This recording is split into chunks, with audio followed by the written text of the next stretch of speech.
Welcome to the astrology forecast for the week of October 13th, 2025. I am Jamie Kennedy. I hope you're doing well. Let's talk about the week ahead. To start the week, there is strong creative and passionate energy, but you could find yourself navigating illusions or disappointments in relationships, as well as blunt communication. As we go into the middle of the week, there may be some stress and uncertainty that affects large groups of people. There are a few, but not many quiet days. In the late week, honesty and clarity are essential, especially for self-reflection. Ambitions or successes may be spotlighted. Sudden news or innovation may pop up, especially around technology or business. Going to the weekend, emotions might run cool, leading to a more serious, reserved mood. To book a reading with me, go to ClassicCosmos.com. On Monday, October 13th, Venus is in a semi-square relationship with Mars at 5:12 a.m. EDT. With this relationship between Venus and Mars, it could be a great day for expressing your creativity. Also, you could show your sexual and passionate side. If you have these planets in hard aspects to each other, like the semi-square in your birth chart, you may be very creative, or you can know how sexually attractive you are to other people. At 1:49 p.m. EDT, Pluto is in a semi-square with the North Node. With Pluto's relationship to the North Node, on this day, there may be something that happens to a large group of people that is stressful or awful. If you have a hard aspect or challenging relationship between Pluto and the nodes, you may have experienced extremely stressful periods in life, and these could be experiences that other people also had. Or it could mean that you know people who are rich and influential. At 5 p.m. EDT, Venus moves into Libra. Venus loves to be in Libra.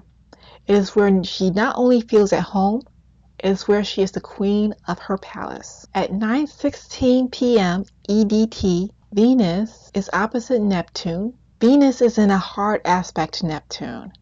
If you're not single, this may represent disappointment in your love life, especially if you are projecting your romantic ideals onto your partner.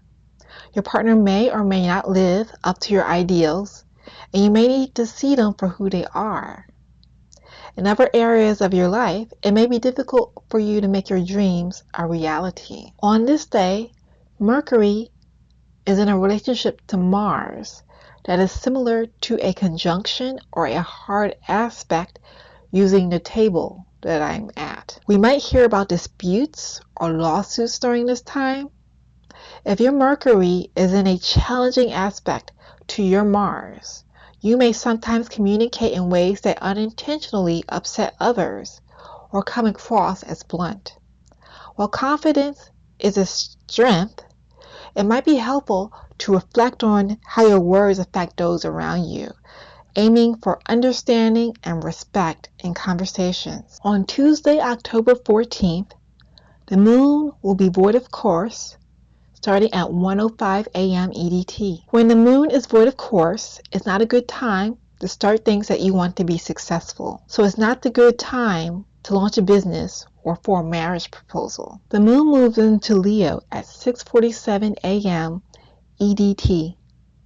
The moon is comfortable in Leo, even though it is a fire sign. At 9:27 a.m. EDT, Mars is in a hard aspect to Neptune, which is called a sesquiquadrate. This could mean that there could be disappointments or failures because of a lack of preparation or drive. If your Mars is in any hard aspect to your Neptune, you might sometimes find it challenging to focus your energy on your goals that truly fulfill you, or to reach certain goals that require extra ambition.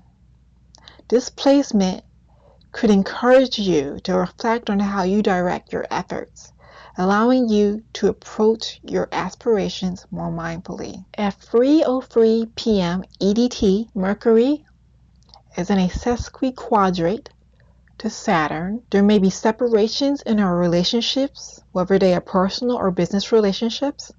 I'm not just referring to romantic relationships. If your Mercury is in a hard aspect with your Saturn, it may mean you think in a logical and serious way. You may not want to come across as negative, but others may see you as overly critical. Using this table, Venus is in a relationship to Neptune that is similar to opposition. It seems this planetary relationship will last throughout the week. Wednesday, October 15th, seems to be uneventful and quiet as far as astrology is concerned. On Thursday, October 16th, the moon will be void of course starting at 1:06 a.m. EDT. The moon's void of course will end when it moves into Virgo at 2:05 p.m. EDT. The moon doesn't feel really steady or grounded in Virgo, even though it has power there. This is also another quiet day. On Friday, October 17th, Mercury is sesquiquadrate Neptune at 1:31 a.m. EDT. Since Mercury is connecting with Neptune, we may need to be honest with ourselves and gain a clear view of ourselves and reality. If your Mercury is in a hard aspect with Neptune, you may think of your life as a fantasy that you invite others to join you in. You may be able to tell imaginative stories, but you may need to be clear when talking about fact or fiction. At 1:42 a.m. EDT, the Sun is in a square relationship with Jupiter. When the Sun connects with Jupiter, abundance, excess, and success may be illuminated. It could be a great day to be recognized for your success. If your Sun is in a hard aspect to your Jupiter, you may be very creative and successful. On Saturday, October 18th, Mercury is in a relationship to Uranus using this table that is similar to an opposition. There could be news about sudden events, whether disruptive or innovative. These events could be related to technology, science, or business. If your Mercury is in a hard aspect to your Uranus, you may be very intelligent with a sharp mind. You might be good at troubleshooting and problem solving. The moon will be void of course starting from 5:10 p.m. EDT. On Sunday, October 19th, the moon will end her void of course when she moves into Libra at 12:01 a.m. EDT. The moon is not very strong in Libra. She has challenges there. At 10:31 a.m. EDT, the Sun is in a challenging relationship with Saturn, which is called a quincunx. With this relationship between the Sun and Saturn, there could be coldness and a lack of emotion. This day could be depressing. If your Sun is in a hard aspect with Saturn, you could be a serious person, perhaps even reserved or shy. Remember to like, comment, share, and subscribe. I hope you enjoyed this video.